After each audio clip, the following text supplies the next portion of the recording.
I want to begin with a quick update on a story that we have been covering as it's been developing. Mark Harris, who was the Republican candidate for the 9th District in North Carolina, has announced that he will not run. And of course, this is following more and more evidence indicating that one of his operatives was doing illegal things in order to help him win the election, including collecting ballots, filling ballots in, so Mark Harris would win.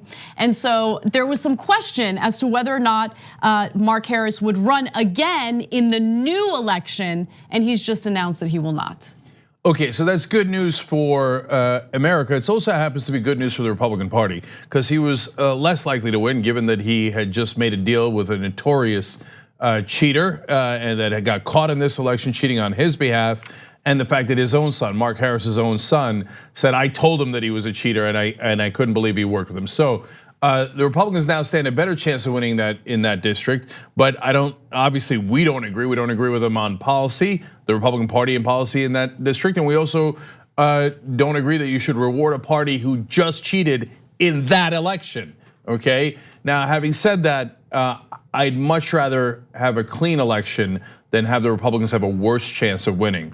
So I'm glad Mark Harris has withdrawn in hiring a guy that he knew to have done fraud in the past.